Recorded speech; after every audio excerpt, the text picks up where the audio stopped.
Do you remember when we were shooting Hacking the System? We went to a tiki bar. Oh, you son of a bitch. The modern road makes a Mai Tai.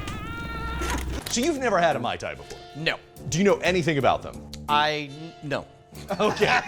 Like most tiki drinks, they're rum-based drinks. The Mai Tai, its origins are disputed. It was either created by trader Vic Bergeron or Don the Beachcomber, right on the early part of the tiki craze that happened right after World War II when people were coming back from the Pacific Theater. So this is why I associate it with the 1950s then. Absolutely. I'll tell you this much, if I am gonna experience my very first Mai Tai, I want it to be made by none other than Trever. Thank you very much, sir. Trever, tell everyone where they can find you on Twitter.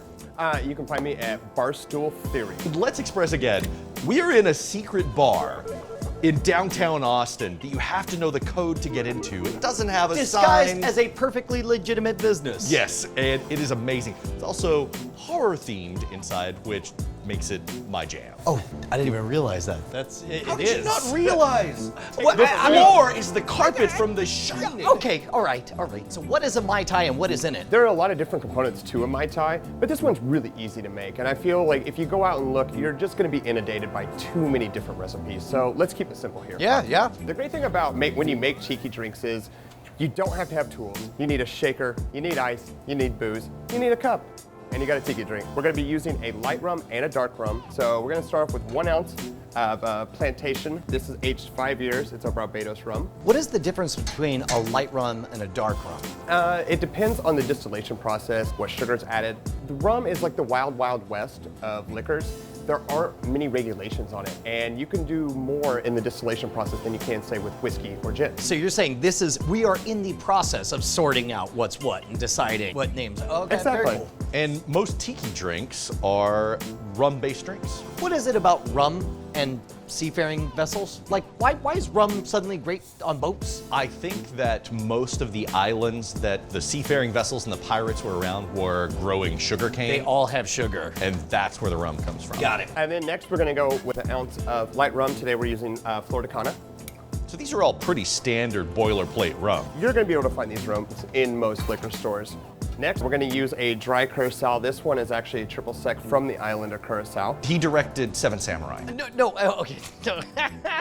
What is a Curaçao? I know a triple sec is a liqueur, but what is Curaçao triple sec? What is it? Curaçao is a dry liqueur made from oranges. Next, we're gonna do a 3/4 ounce pour of lime juice. Oh, so this is zestier than I thought. And then we're going to add a orgeat. This is an almond flavored simple syrup. What, I'm sorry, was that English? What?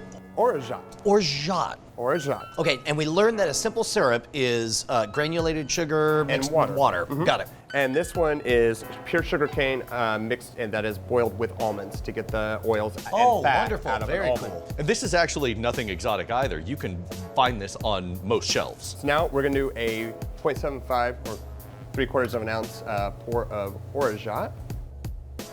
Now with this drink, there's just a couple different steps. So we're gonna add ice to our tin. Now, previously, we've always done the big blocks because we haven't wanted to dilute this, but this, it looks like we're doing some crushed ice. Exactly. When you do tiki drinks, a lot of times they're overproof or have more flavorful liquors in them. You want a little bit of dilution. You want some water in your drink, in your tiki drink. This is not a bad thing. So we're gonna take our ice, we're gonna get some crushed ice in there as well. We're gonna fill that to the brim. We're gonna take our liquor with our crushed ice. We're gonna cap it off. And normally, when you have cubed ice or you're doing a more classic drink, you're gonna shake it a really long time. With tiki drinks, boom, you're done. Oh, that's it? I thought for sure you were gonna go nuts shaking it, so it was super dilute. It's because the ice is already all crushed and broken up. Now this drink isn't quite done. After we pour this in, we are gonna add even more booze. A lot of times you'll use like a 151, a really, really overproof rum. Think Lemon Heart. Now, when you say Bacardi. overproof, you mean just higher than is pleasant to drink. Anything that's over 100 is overproof. Got it. But this time we're just gonna use a dark Meyer's rum. So like 3 different types of rum? Yes, and just float it right on top. You said that with so much reverence. You mean like 3 types of rum? Then I've been down this road, Brian. I know how Wow, it ends. add some spanked mint, and you're done. Wow. Okay, Man, so- I could smell the mint from here. That's crazy. So we've got 3 different types of rum. The Curaçao, the orgeat, the lime juice, and the mint. Man, I feel like you have honors on this one. I mean, it's like you worship tiki culture, man. I have been meaning all summer to learn how to make. Wait. We're doing tiki, right, guys? Yeah. Oh. This glass doesn't do us any justice. We need something tacky. Yes. Oh my There we God. go. I actually have a collection of tiki mugs at home. Now it's tiki. Dude, Yeah. Darren Kitchen, eat your heart out. That's refreshing. I feel like I'm on an island. Quick side note, what does it change in the drink to slurp it through a straw? With a tiki drink, you want to get it down as fast as possible because you're typically wearing an ugly shirt that you regret buying. I don't want to say this looks like I used to look. It's It might be a little Brian Brushwood. It's got the O'Brien haircut. Look at that. Oh, is that beeswax? How do you do that? This is mine. Get out of here.